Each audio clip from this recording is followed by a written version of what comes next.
All right. Well, good morning, everyone. Sorry we're a little bit late, but we are because we were trying to download some very, very important information for you, and Adrian got it, and we're all good. And our special guest today is Jackson City School Superintendent Phil Howard, and boy, are we going to tell you a lot of information today. So here's what I'm going to tell you. Get your coffee, sit down, get your pen and paper, whatever, and we're going to tell you some facts. Some you might not like to hear, and some you might like to hear, but we're going to get down to some information regarding the school district, where we are, and some of our other local school districts, and how we compare and all of that stuff. And so, Phil, welcome to the program. We appreciate you. You're a very, very busy man, and we also appreciate you coming in to just kind of throw some facts out to us and inform our viewers of what's going on in the schools. So thank you. Well, I appreciate the opportunity, Jen. We talk about this at all of our board meetings, but you don't have a big audience. So Correct. I'm yes. going around, to as many groups as possible to be able to talk about this. But this is one way that we can get some of this information out to the public. Absolutely. And, again, sometimes we don't like to hear things and we throw our head in the sand. But in this case, I think people need to know what's going on, why it's going on, and, just the facts in general. So let's back up a minute and talk about what is going on. I think everybody understands there's a lack of public school funding here in our area in Jackson, the other local areas, and that's kind of what has prompted some of this discussion, actually all this discussion. But we've talked about it here a little bit on the air with Pete Wilson when in covering the school board meetings. And you all have unfortunately had to start talking about that dreaded tax levy thing. So let's back up and talk about how we got here. And I don't think it's anybody's fault in particular. It just sucks. Well, listen, about 6 years ago, the state was trying to come up with a formula that would fund public education. And two state legislators, actually bipartisan effort, it's called the Cupp-Patterson Fair School Funding Plan. Okay. Put together a group of superintendents, treasurers throughout the state of Ohio to try to come up with a way to fund schools. They did studies on how much it costs to educate a student throughout the state of Ohio. And one thing that people might not understand is that every school district does not get the same amount of money per pupil. Which kind of blew my mind this morning as you're telling me all this, and we have some really cool graphics to show absolutely. you too. I mean, I think most people think that probably here in southeastern Ohio, for example, if you take Wellston, Oak Hill, Vinton County, and Jackson, that for the most part, we probably are all funded pretty much the same from the state. Well, I'm going to show you this morning that that's not even close. Remotely true. And I want to say before we do anything else that this is not anything negative towards any of those other three school districts. I wish that we were in the position that they're in because they're getting significantly more money per pupil from the state than what we are. And the way the state determines that is it's based on the property valuation of your district.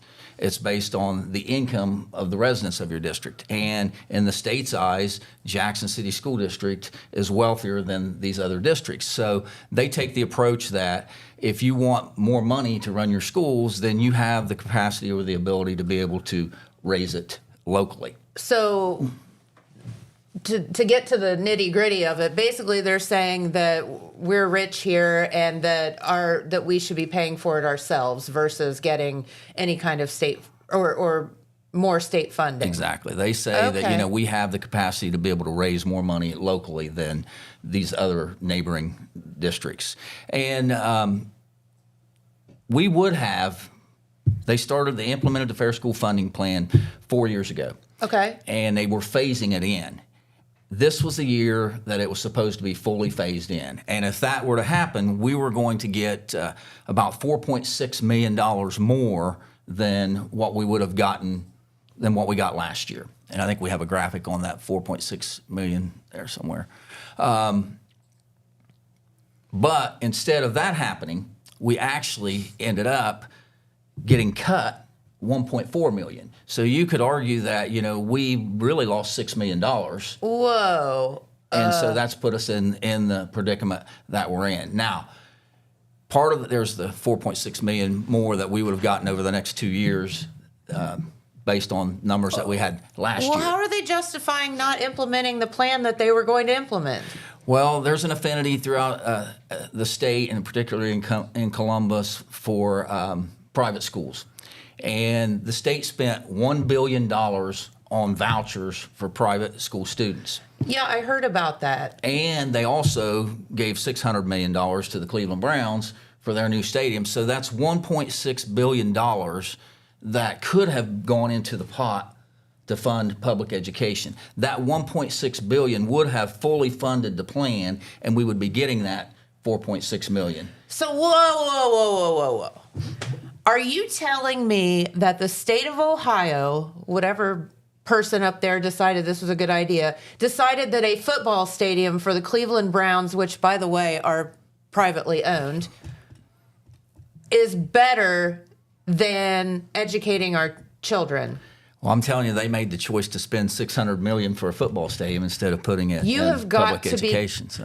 kidding me. And so, and here's this $1 billion thing with the vouchers. What happens when you don't have private schools? Our kids can't use the vouchers. That's, I think, the biggest thing that people in Southeastern Ohio don't understand, because there's not a lot of private schools in Southeastern Ohio. So it's kind of out of sight. I can think of what? One, right? Right. CLA here? Yes. So it's kind of out of sight, out of mind. But the further north you go, there are tons of them. And that money, even though we don't have a lot of them here, is money that they're paying out that could have gone into the pot for public education. So it does impact us. $1 absolutely takes every away. dollar for private school is $1 less for public schools. What? Who made this decision? My And mind is here's blown. my thought on that, because the state legislators, they are, for the most part, all in favor of school choice. Well, we have school choice. We have tons of kids that come to Jackson or leave Jackson and go somewhere else. It's called open enrollment, Yeah. going from one public school to another. But they want to subsidize for private schools. Well, what they need to do is make some concessions for, us hillbillies down here that don't have private schools. Do you need me to write a strongly worded letter? Probably wouldn't. I don't know. It'd probably fall What? on deaf ears, because I know that we've had a lot of people that's been working hard lobbying for the last You have. for several months. Before the new biennial budget came out, at the end of June, and we saw that not only are we're not getting this 4.6 million that we thought we were going to get, but they're going to take another 1.4 million from us, and said nobody will get less money than what you got in 2021. Well, my God, that's 4 or 5 years ago. Sure. Do you not think that the cost of doing business in 4 or 5 years has gone up drastically? Significantly, yeah. I think we have a graphic of a 5-year forecast there somewhere. If you could throw that up there. So the last couple of years, we had some money for COVID called ESSER funds. A lot of districts spent their COVID money on all kinds of things, building buildings, turfing, everything all over the place. Just niceties. Yes. We chose to spend our COVID money on paying our people, because we would have had to lay off a couple of years ago. But we used our COVID money to keep all of our programs in place and to continue to pay people, knowing that when we got to this year that we were going to get this extra $4.6 million. It's the one that says 5-year forecast highlights, Adrian. So we're starting this year with about $9 million to the good. But we are significantly deficit spending, because now that we've spent our COVID and ESSER dollars, everything's coming out of the general fund. Okay. So we're deficit spending this is showing 2.8 million, but when we did this, when this 5-year forecast was created, it was before the budget came out on June 30th. So we also know that this is not accurate. It's actually worse than what it looks. Yeah. Because we know that we took a $1.4 million cut over the biennium. So you've got to add about $700,000 more for 26 and 27 in deficit spending. So we're at about $3.5 million in deficit spending. We weren't worried about it because had the plan been fully implemented, then it was easily taken care of. But now, we lost the $6 million. So we're in a position of where we have to find another revenue stream, or we're going to have to make significant and drastic cuts to our programming and things in the district. Which kind of brings us now to what Pete has been talking about and what's been being discussed at the school board meetings. And it's, I think, coming as a shock to some people because unless you're personally affected by stuff like this, you don't really know, nor do you care. Well, now we're all going to be personally affected by this because if you have a kid in the district, which a lot of people do, there you go. Yeah, and you should care. And just to show you the difference, and again, this is not anything negative towards any of the other school districts, but I think you have one there that says comparing total enrollment and state funding. If you could throw, yes. Perfect. I wanted to take a look at this, Jen. We have about 2,178 students in the district, and I took Wellston and Oak Hill. If you look at their 25 enrollment, fiscal 25 enrollment. Okay. The two of them combined have pretty much the same amount of kids we do. We have about 40 more kids than what they have combined. Okay. But if you take a look at the state funding for those two school districts, you'll see that combined they get $24.2 million for basically the same number of kids, and we get $16.6 million. Whoa. And then at the very bottom there, if you compare us to Vinton County, we've got about 600 more kids in Vinton County, but yet they're getting $1 million more in state funding than what we are. So, and again, this is not, we want you to understand we're not knocking any other school district. It's just, this is the facts. Yes, and anybody can get this information. It's on the High Department of Education workforce page. You can go there. It's not stuff that I made up. It's all readily available there for anybody to be able to take a look at. There should be one there that says adopted state funding. And Phil, let me back up for a minute and ask you, how are schools, what are the sources of revenue that come into a school to make them, a public school, to make them operate? How are they funded? That's a really good question and something that I wanted to touch on. Three primary sources of revenue. We have your state revenue, your local revenue, and federal revenue. Okay. Those three things combined are what we have to operate on. Okay. And, when some districts are getting, $5,000 more per pupil, we've got almost 2,200 students. If we were funded the same way that some neighboring districts are, we could have $6, $7, up to $11 million more per year, but we're not funded the same way. So it's like a sliding scale kind of thing. Yeah, if you take a look at the graph that he's got up there, back in 2010, fiscal 10, there wasn't that much difference in per pupil state funding. Okay, yeah. Wellston was getting about $1,000 more per kid, and Oak Hill was getting about $300 more per kid. But then at about 21, it changed drastically, and you can see that we were getting about $7,000 per kid, and Wellston was getting $12,000 per kid. Okay. Well, that's $5,000. So if you take that $5,000, if we were getting $12,000 per kid, then that would give us $11 million more. Wow. A year. Yeah. And you can see Oak Hill and Vinton County are, over almost $4,000 difference per student in 21. And then in 24, which is the most recent data that we have, you're still about $5,000 difference between us and Wellston, about 3,000, less than 3,000, a little 3,000 for Oak Hill and 3,000 for Vinton County. $3,000 more per pupil to the Jackson City School District would give us an additional $6.6 million of state funding. Okay. So the graph that he's got up there now will show you that the red there is the cut that people took. Nobody in Southeastern Ohio took the cut that Jackson City Schools took, with the exception of Athens City, and I'll talk a little bit more about that. Yeah, because that's an interesting As a matter of fact, thing. most districts pretty much broke even on the budget or some gained significantly, but we lost 1.4 million. And you'll see that last column there, state funding, state per pupil funding for 26-27, and you can see that, how Whoa. much more money per pupil. And that's, when you start talking about multiplying that number by 2,000 or 1,100 or whatever, however many students you have in the district, that's really, really significant. You should have one there that talks about the grand total.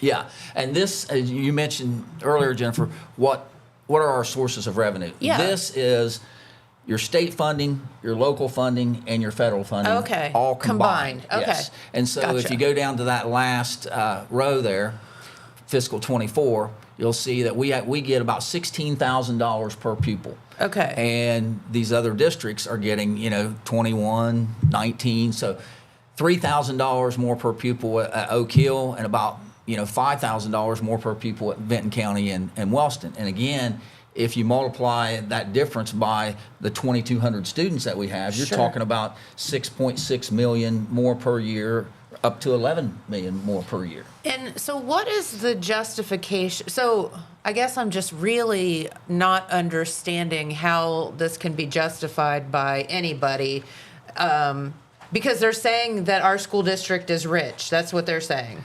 At least richer than our neighboring Okay. districts, and that, we have the And this is- capacity to be able to generate more money locally. Okay, so the only way that us rich people can fund the school to get it back up to what it needs to be is asking the people to pay for it. Absolutely, via either property taxes or income taxes. And listen, I get it. Nobody wants to pay more taxes. I don't like taxes as much as the next person does. But people who are angry with the fact that we're going to more than likely be coming to the voters to ask, their anger is misguided if they're angry at Phil Howard or our Board of Education. I mean, I've just shown you that we don't get nearly the amount of funding that our other districts do. If Get mad at Columbus. Get mad at the people in Columbus. My gosh, and this is insane. And not us. This Browns thing, I heard people talking about it and I didn't believe it. It's the God's honest truth that Yes. okay. It's insane. So, okay. Now, let me tell you how it's negatively impacted us over Yeah. the last several years. Do you have one there that has salary trends? And I think this is really important for the people of our district, because I'm just like anyone else. Before I vote for anything that has to do with taxes or anything, I want to make sure that the people in charge are being good stewards of the money. Absolutely. And so I want to show you here that if you look at our salary trend for teachers, back in 2010, Jackson was the highest paid teachers out of those four districts that we generally compare ourselves to. Gotcha. And then in 21, a couple of them had passed us, but we were third out of the fourth. But if you look at the most recent data that we have from fiscal 24, the average salary of a teacher in Jackson is far less than our neighboring districts. Way less. And the reason for that, Jennifer, is because we haven't had the money to be able to keep up with our neighboring districts. So I like to show this graphic because I want people to understand that we haven't spent money like drunken sailors and just given people 10% pay raises all the time. Right. We haven't been able to do that, and as a result, we have a harder time recruiting top talent. We have a harder time keeping people when they get here because they can leave and drive 15 minutes or 30 minutes and make $7,000-8,000 more. So we just haven't been. And the same thing for our administrators. You can see that there's a graphic there for administrators, and at one point in time we were by far the highest paid administrators, and now the last data that we have, we're not. We are third out of the four people there. If you can throw up the history of the teacher salary this increases. one's interesting to me. Yeah, so you will see there that, I went back about 5 years before I got here. I think I got here in 07 or 08. But you'll see our collective bargaining agreements with our employees, our union people, they haven't gotten much raises. As a matter of fact, there in yellow, you'll see that for 4 consecutive years, we didn't even give a raise. Yeah. And that's why this is so problematic for us now, is because not only did we not give raises back then, but we made significant cuts.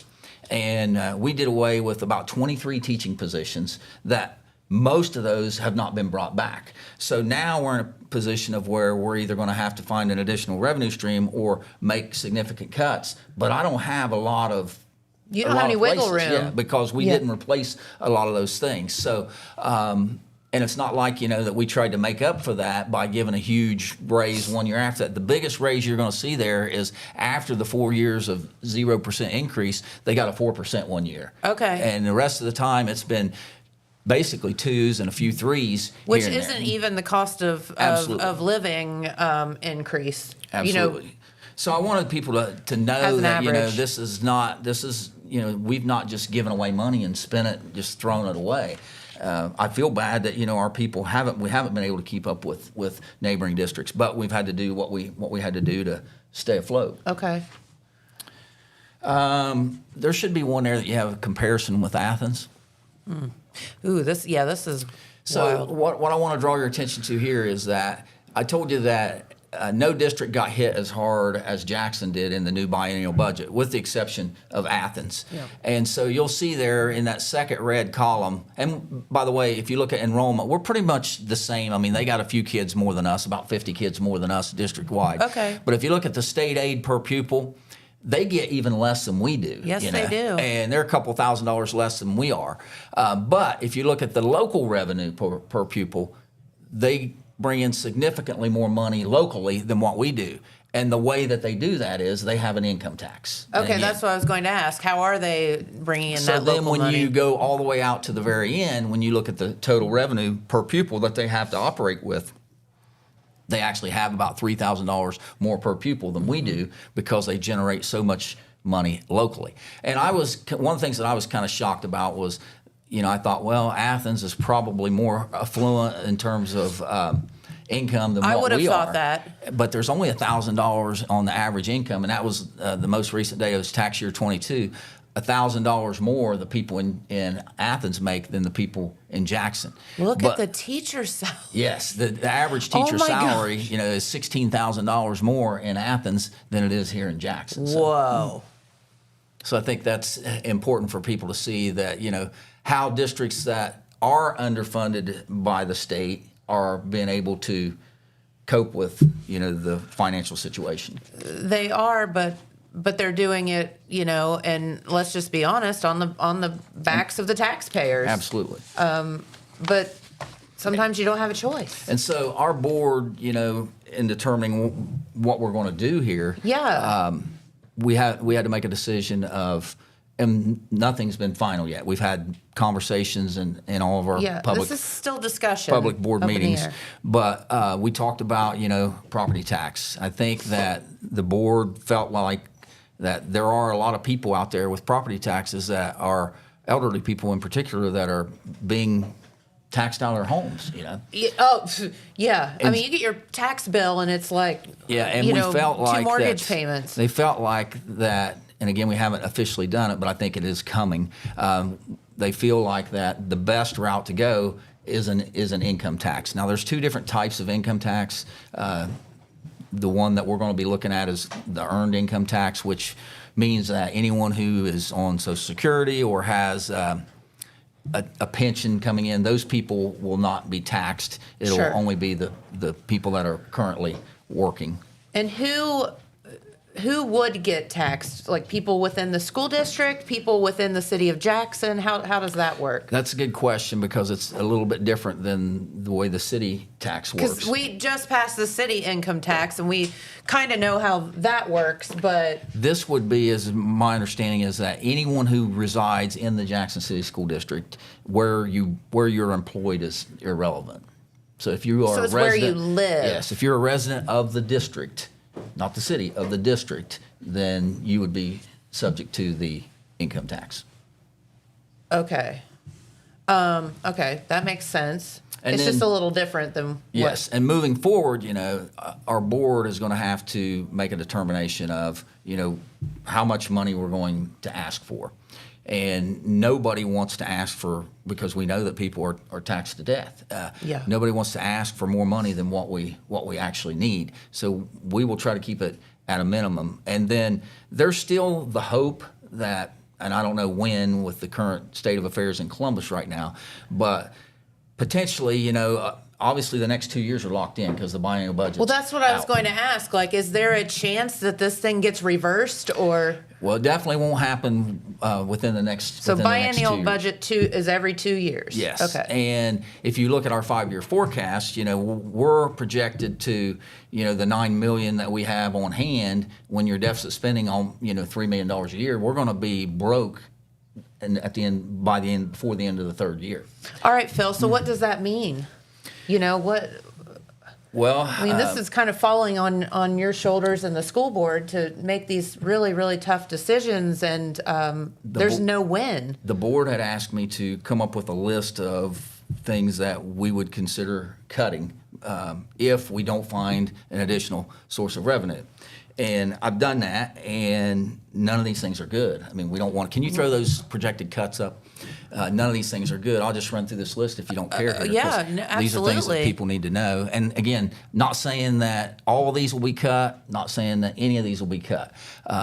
These are potential cuts that the board will have to make some very tough decisions on if we don't find additional revenue stream. But the first one there is the elimination of preschool. Well, everyone knows you need preschool, but the fact is, preschool costs us about $300,000 more per year than what we get for it. So I could save $300,000 if we just said no preschool, and you don't have to have it. So I mean, we need it. Everybody needs it. You do need it, yeah. But it is something that could be cut. This next thing, it says eliminate CEP. Now, what CEP is CEP is the program where every student in the district gets free breakfast and free lunch. And we just started that last year. Oh. But you had to qualify to get it. And so for years, Jennifer, I've taken a beating for years because you had to have a certain percentage of disadvantaged students in your district. We did not qualify. All of the neighboring districts did, and so they've been doing this free breakfast and lunch for years, and people would say, well, Phil just wants to make everybody pay for lunch. No, we didn't qualify. We couldn't do it. Because we're rich, down here. We couldn't do it even if we wanted to. Well, last year they lowered the percentage that you had to have to qualify, and we did qualify. So we jumped on it. Yeah, so all of our kids were getting free lunch and breakfast. But there's a cost to that, and I think it's going to actually end up being more than that. We're close to probably $250,000 for us to make sure that all the kids get free lunch and free breakfast.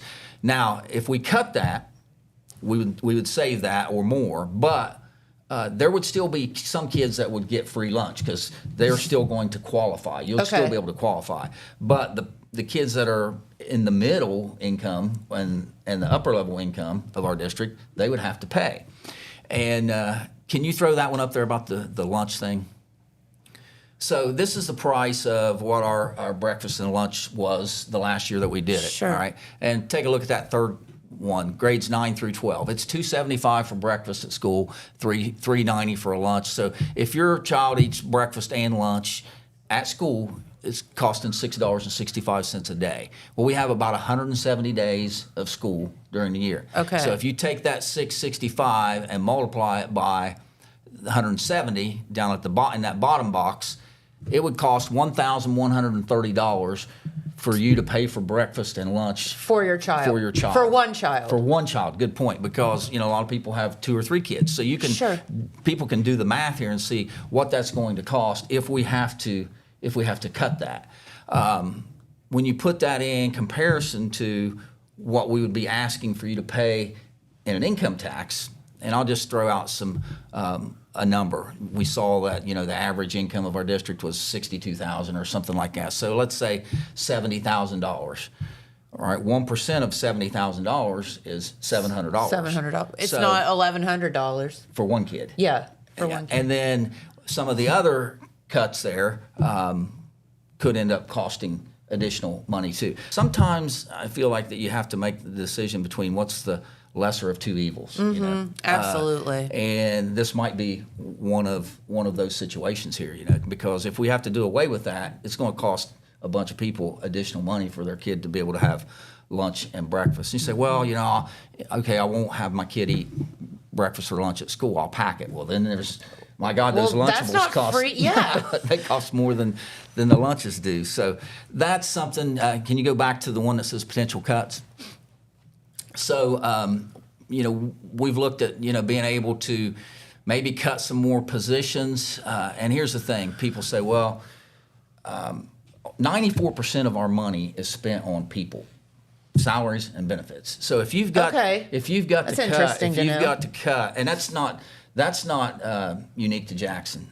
I could show anybody that most districts spend between 93 and 96% of their money goes towards personnel and benefits. Okay. So we're right in line with everybody else there. But my point is that if you have to make significant cuts when 94% of your money is going towards people, where do you think the You cuts cut are going? people. You cut people. So some of these other things here, potentially we could eliminate a music teacher. We'd probably have to change schedules, and kids would get less music at the elementary. Talented and gifted is not something that is required. It's required that you assess kids, but it's not required that you serve kids. So that Gotcha. we could do something there. We've had a couple of teachers that were rehiring the last couple of years. We could not bring those people back. Of course, that would increase class sizes in those buildings for those subject areas. What? Explain that. Retire, rehire. We What is- had a couple of teachers that were at a point where they could retire. They didn't really want to retire because they still got some fuel in the tank and they wanted to still keep Sure. working. But basically, for them, if they kept working, they were pretty much working for nothing. So, and some people would argue about, well, is that smart to let people do that? Well, here's how that works in our district is that, if you're a top teacher, let's say you've got 30 years experience, you might be making, I don't know, $75,000 to $80,000 a year, all right? If you retire and we rehire you, we bring you back at 10 years experience. So they're cheaper. They're way cheaper, and we still have that same experience coming back. You still have assuming that you're I got only ya. going to do it with people that are really good teachers, and you're going to bring those people back. You're still going to have that same experience that you had with those people, but you're going to be paying them less. I got you. So Okay. if we did away with those, then obviously your class sizes are going to go up. This Okay. next thing is eliminate 6 primary intervention positions. And the way that would work is at our 3 elementary buildings, at first and second grade, we have basically an extra teacher that works with kids that are not identified as having a disability, but just low performing Need students. extra help. Yes. We could do away with that. Now, it's going to, again, increase the class size, and those kids aren't going to get that individualized they're going to instruction. slip through the cracks. Good point. We have one librarian at the elementary that travels between the 3 buildings. Oh, okay. We could say that, okay, from now on, classroom teachers, you take your kids to the library, you put the books back, more fall on the backs of the teachers. This next one would be really, I think, controversial, but I could save significant dollars, and I know most people are going to hate this, if we reconfigured our elementary structure. In other words, right now we have 3 buildings, and they're all K through 5. I mean, they're just carbon copies of one another. Yes, Jackson, just Westview, and Southview. Depending on where you live. Absolutely. So what we could do is we could say, all right, let's make, and I'll just use as an example, let's make Southview a K1 building, let's make Westview a 2-3 building, and Northview a 4-5 building. So every first grader in the Jackson City School District would be in the same building. Every third grader would be in the same building. And what that does is that allows you to be able to do away with some teaching positions without affecting. So let me explain it to you this way. We've got basically 3 teachers per grade level at the elementary. All right, so let's say you have 60 kids. So that's a 20-to-1 ratio. Okay. Right? All right, so throughout the district, because there's 3 buildings, you've got 9 teachers. Yeah. And 9 times 20 is 180. All right. If I wanted to do away with a teaching position, it's hard to do it with 3 separate buildings, because if I take a teacher away from one of those 3 buildings, their ratio just went to 30-to-1. Right. But if I take one away, if they're all in the same building, it doesn't increase the class size that much. So Yeah. I could probably do away with 2 teaching positions at each grade level if we reconfigured. Well, what about busing and stuff, though? That's something that had to be ironed out. I Okay. don't know that it would cost any more busing. But here's the problem that you run into for people is that We got people that have already kids in 3 buildings. You could possibly have a kid in 5 buildings. Oh my gosh! Can you if you got a imagine? kindergarten student, a 2nd grader, and a 5th grader, and a 7th grader in a high school, you could have a kid in 5 buildings. A lot of our people, it seems like anymore, drive their kids to school for whatever reason. It would be a logistical nightmare to get kids Oh geez, yeah, I can't. back and forth to Oof. those. But it is, board asked me for ideas on how we could, save money, and that's certainly one. Well, that, that's a significant chunk of money. yes, and it gets you, like I said, whenever you're trying to make these kind of cuts, you got to look at the big chunks. You're not going Yeah. to get there by, buying different pencils or different paper. It's going to have to be. Yeah, it has to be something significant. Yeah. Sure. And then that next one there, when we talk about pay to participate fees, a lot of districts charge students to participate in extracurriculars. Some districts charge as much as $800 or $900 per sport. How much do extracurricular activities cost the school district? We spend about right at $500,000 a year just in salaries for coaches, advisors, leaders of all of the things that our kids can be involved in. But and a lot of people don't understand. I guess what I'm saying is you're not saving all that much money because a lot of the booster clubs support the kids anyway. But that's just salaries. That's not counting, the trips going places. Sure. Almost every year. Now we do charge our athletic fund.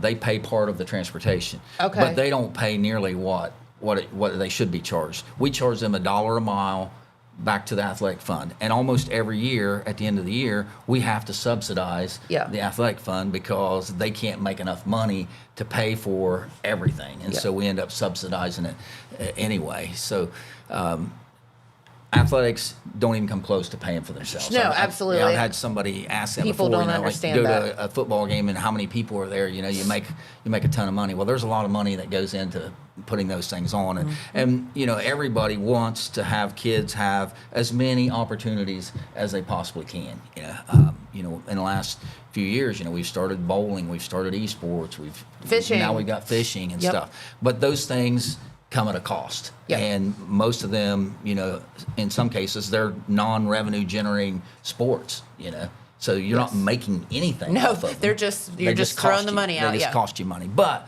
that's what we should be here to try to do, is to be able to give kids every opportunity that we can for them to have something to do that's meaningful in their lives.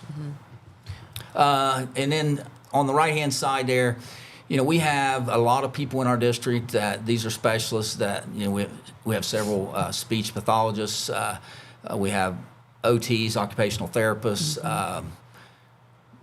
industrial arts is at the middle school. It's not required. We could potentially, although I think it's a great program. Yeah, it Jonathan is. Irvin does a tremendous job with that. Every kid really should take that class. Yeah, no, I agree. I wish I had. Me too, Yeah. because then I wouldn't have to pay people to come and do every little thing I need exactly. done. Then there's a couple of smaller things there, cutting some coaching things, and potentially eliminating librarians at the middle and the high school. School resource officers. My God, in this day and age, I would hate to do away with that. I don't like that one at all. Someone suggested, they said, well, we haven't had an issue, so, we could do away with the resource officer. What you don't know and you can't measure is the impact that they've had. Yeah. Maybe we haven't had an issue because people know you've been that, proactive and not reactive. well, and people know that there's a resource officer absolutely. there. So that's one I would try to do everything I could I would be willing to cut a lot of these other things before I would that, Sure. because that's paramount that, we have safety of our staff and students first at hand. So it's just, it's not a good Wow, your position hands to- are just It's not a good tied. position to be Man. in. Our board's got some really, really tough decisions to make going forward here. I think that, again, like I said, that it's more of a revenue issue for us than it is a spending issue. And I know Correct. people probably say, well, everybody says that, but hopefully what I've shown you here today shows that we're not funded even remotely close to what a lot of the other districts are. And therefore, we have to get it locally, Yep. or we're going to have to make some major, major cuts, and our district won't even look close to the same as it does today. Yeah. Now, one thing I do want to mention is that because I hear this all the time. You know, we just built this concession stand down at the middle school, and people will say, "Oh, Phil's going around saying they're broke, but The Richie Rich concession stand, they right. can put a brand new concession stand in there." What people don't understand about that is there is a certain amount of money that districts have that can only be spent on permanent improvement. Yes. And I can't take that money and pay teachers or use it for operations of the building. So that money can only be spent on those type of things. So when you see those kind of things, I get it for the general public. They're like, well, they can't be too broke. They just built this big new building here. Well, that doesn't help us for the Yes. operational part of the district. Not to mention, a lot of people donated a lot of time Oh, and yeah, money yeah. to That's a make whole- that that's a building whole nother story, you know. happen. That is a whole other story. You know, we only spent $100,000 of permanent improvement money on that, and you've probably got close to a $400,000 Yep. $400,000 building there because Absolutely. of all the contributions of all of the local people here, and you know, Brian Moore, you know, heading the whole thing Oh up my and all gosh, that. So, yes. So when do you have to make this tough decision by? And you know, when are you going to do it? well, at our next board meeting, we have a new 5-year forecast that has to be approved. So Okay. that will be the tool that we will use to determine, you know, okay, what do we need to ask for? We have to pass some resolutions by a date in January and a date in February. So we will probably be looking hard at our next board meeting at this 5-year forecast to see, you know, just how much revenue we need. Another thing that's interesting is that you can pass, if you pass a tax increase and you decide, let's say that for whatever reason, 3-4 years from now, they get their head screwed on straight in Yeah, Columbus, and we get all this money that we should have gotten to begin That's with. what I was going to ask. And we don't need the income tax. Yeah. We don't have to take that. So we could notify them that, hey, we've got a 1% income tax, but we don't need it. Or, hey, we don't need a full percent. We only want to take a half of it, you know. Those are options that we don't have to take it if we end up not needing it. And I know, you know, that's how this board feels. Nobody wants to, you know, take any more money from people than what we need. Okay. So you know that could be trusted that you all are just spending the money that you need. Yes, and you know, two big decisions coming up that the board's going to have to make. Number one is how much money are they going to ask for on a yearly basis, which would then determine what the percentage is that you're going to ask for. And number two, how long are you going to ask for it? An income tax can be any amount of time. I mean, it can be for any number of years, or it can be a continuing Well, tax. that was this controversial thing Yes. here in the city of Jackson. And so we'll have more discussion on those things probably at our next meeting, and I would expect that at our November meeting we'll probably have some kind of a resolution to approve something. Okay. All right. So you will keep us updated. I will. And one other thing, there should be one slide that we have about the levy history. Yes. So just to look here, Jen, the last thing that we have in our district was in 2000, and that was for the new schools. Yes. So, you know, we haven't asked for money from the residents of the district since 2000. Lots of districts. That's 25 years ago. 25 years ago. And I will say, too, that that's about ready to come off. Matter of fact, I think there's only about another year left on that. I was going to ask you that. But here's the thing, and I don't want to mislead people. You know, that's showing there that when that passed, it was 8.21 mils. Well, it's not. It's been rolled back because it can't bring in more money than what it was designed to bring in the day it was passed. Okay. So it's not collecting at 8.21 mils now. Anymore. It's down to like, you know, 2.5 or less mils. Sure. So it's going to fall off, but it's not like you're going to see 8 mils fall off of your property tax. So That makes total sense. All right. Wow, you have some tough decisions to make, and so no hanging out in your pool all summer long, No, huh? no. Okay. I tease him about that because people think that, you know, teachers and administrators just go home during the summer and don't do anything. That's not exactly the case. I wish. Yeah, right? I wish that for you as well. Well, I'll tell you what, Phil, will you keep us updated on what's going on? Sure will. And, you know, maybe as we get closer to, you know, if if the board does, in fact, pass some kind of a resolution, we could come back and Absolutely. and go over it in a little more detail. Right now, I'm just trying to give you some facts that are out there and things. why that- we're at yeah, where why we where we are. And again, I don't want anybody from any neighboring districts to. This was not a cut on them. I wish we were in the position that they're in, where they're getting more from the state than what we are. So that's not. It's not a No, big. They're not at they're not all. doing anything wrong. It's they're just the collecting, numbers. They're just collecting what they can collect, and I wish we could collect more. Yeah, we'd all be so lucky. Okay, well, I'll tell you what, we appreciate you spending your morning with us. It's a very, very hot topic, and you all have some tough decisions to make. Glad I'm not in your shoes, no offense. And but no, thank you for coming in, and come back anytime. That's why we're here, is to inform the public and to be your community channel. So please come back and let us know when you have something more to let us know about. Well, and next time I will. I didn't realize that you had the capability to put Yeah. these slides up there, and as you alluded to earlier, that's why we were a little late coming on, because I Yes. thought we were just going to talk through this. And Jennifer's like, "Well, do you have the slides?" I'm like, "Yeah, in my office." So we end up having to call back there and have somebody email the PowerPoint down to us. So that makes it a whole lot better if people can Yes, it's visually easier, see. yes. I'm a visual learner myself, so Absolutely, you got it. So, all right. Well, Superintendent Phil Howard, thank you so much for stopping in, and we'll have you back soon. all right. Thank you for All having right, us. thank you. Well, I'll tell you what, Pete Wilson's waiting in the wings. We do have some news to do, but first we have some messages, and then we'll be right back. At Vinton County National Bank, we believe in supporting the areas where we live and work. Now, we'd like to honor those who also serve our communities. Our new Community Champions account is especially for first responders, veterans, active military, and anyone employed in the fields of healthcare or education. This account offers rewards, discounts, and other benefits to those who give so much to others. Vinton County National Bank, rewarding those who serve.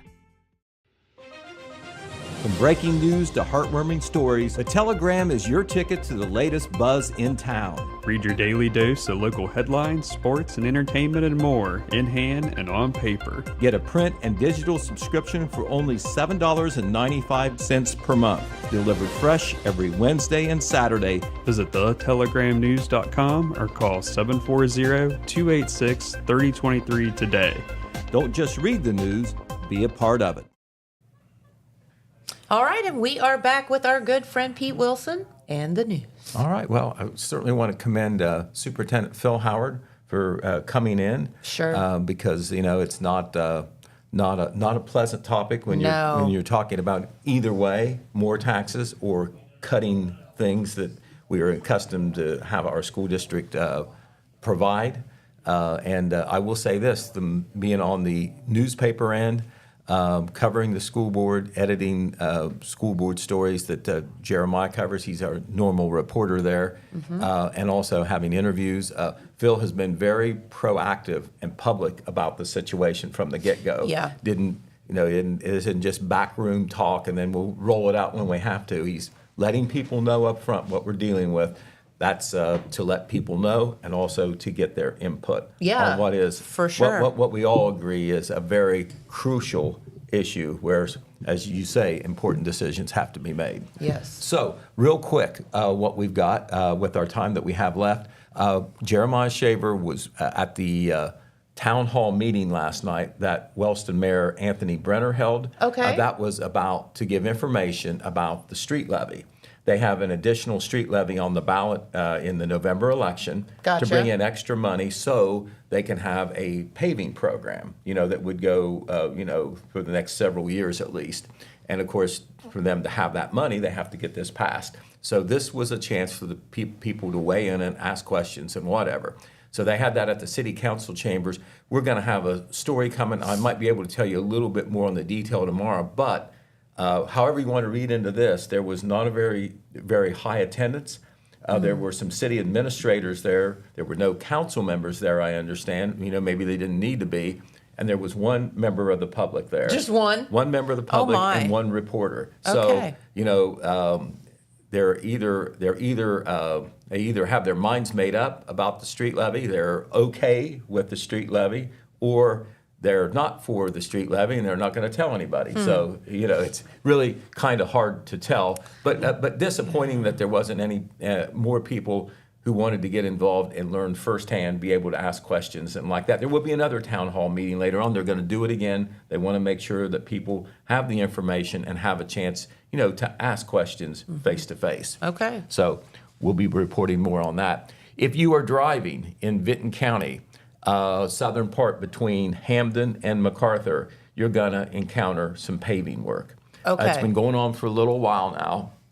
And it still is, and probably will be, maybe through the end of the month, when Red Thompson Jr. made his weekly trip up to MacArthur to cover things on Tuesday. He ran into all sorts of paving activity, especially around Hamden. Okay. That's just on the other side of the Jackson County line. And that paving work, according to the Ohio Department of Transportation, will go until about November the 1st. There it is right there, as you can see. Now, this is tough. Oh my, that's a lot. There's a lot of work there. That's the famous Hamden Hill, just on the other side of the Jackson County line before you get to Hamden.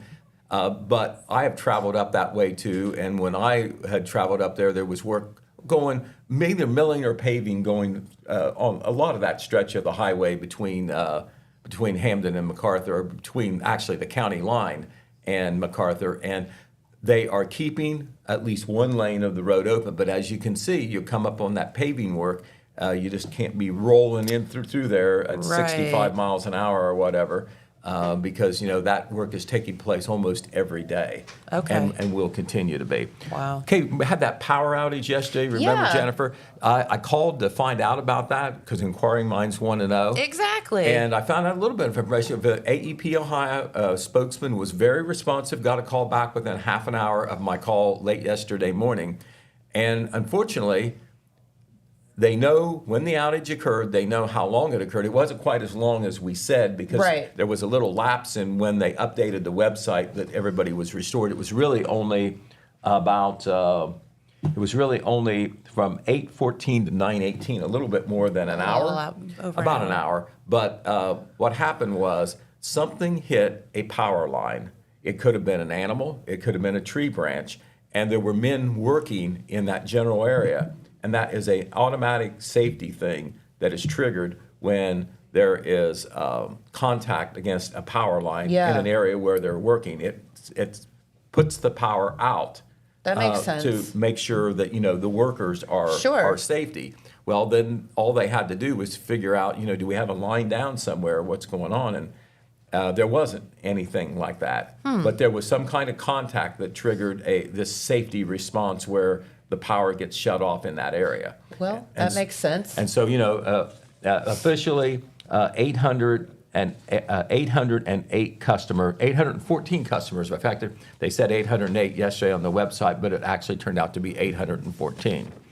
All right, a couple of things have been triggered because we changed the calendar from September to October.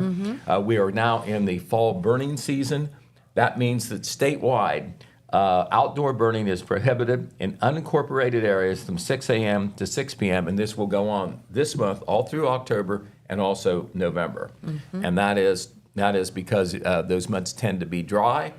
And there's leaves falling off the trees. They will be very soon if they're not already, and so that really is a recipe for brush fires if somebody is out doing some open burning. Also, deer season has started. If you're into archery, it is. Okay. That actually started last Saturday, September the 27th. And the archery season is becoming more and more popular every year. A little bit tougher, probably percentage-wise, to get a deer with a bow and arrow than with a gun. But it's becoming more and more popular to the point where it's almost equaling out the number of deer. Yes. Part of it is, of course, the length of the season. The archery season starts September 27th, and it will go to February the 1st, 2026. The gun season, of course, is 1 full week in December, and then a weekend a couple of weeks later, and there's also a youth season, a youth weekend before the regular adult gun season. Okay. So anyway, if you see anybody out with the bow and arrow on property or whatever, as long as they have permission, deer archery season is underway. Duck. Exactly. And one other thing we wanted to tell you, the Oak Hill Pumpkin Walk that they have every year, the Oak Hill Chamber does, very popular event at Central Memorial Park. It's scheduled for Saturday, October 11th. That's always fun. We'll give you more details on that. But what we wanted to tell you, because it's time sensitive, they have a limited a number of pumpkins that they make available for free. So you don't even have to go buy a pumpkin if you're one of the first ones in line. And that giveaway is tomorrow. It's going to be Friday, October the 3rd, at the Oak Hill Festival of Flags stage there by the Village Building. And it will be 5 p.m. to 6 p.m. And they only have a total of 25 pumpkins. So first come, first serve, but you won't have to buy a pumpkin. Now, you don't have to get one of their free pumpkins. You can get your own pumpkin from somewhere and decorate it. But this is a chance to get a free one, 5 p.m. to 6 p.m. tomorrow at the Festival of Flags stage there by the Village Building. Very good. Okay, we'll be back tomorrow to tell you a whole lot more news, to tell you about some of the things coming up this weekend, and to give you a preview of the weekend football season. Sounds great. Thank you, Pete. All right, very good. Again, thank you to Jackson City Schools Superintendent Phil Howard for sharing his morning with us, bringing some facts and that presentation, which is very, very helpful in kind of seeing the numbers and all that. So we will be back tomorrow. We appreciate y'all tuning in, and we'll see you then. Enjoy a beautiful day. Don't forget Sidewalk Market and Movies at Manpower tonight. Pink Party there with the Sidewalk Market. Just to support our breast cancer survivors and other folks in memory of them. So have a great day. We'll see you tomorrow. Bye-bye, everyone. Did you know Jackson is home to a locally owned and operated full-service print shop? Zip Printing covers all your print, signage, and design needs. From business cards, booklets, and posters to yard signs, banners, screen-printed t-shirts, oversized signage, and more. We can help you or your business advertise and look good doing it. Zip Printing also offers logo design. Allow us to assist you in building or elevating your brand today. Zip Printing is located in the Stockmeister Plaza at 708 East Main Street in Jackson, Ohio. So stop in or give us a call at 740-286-3023.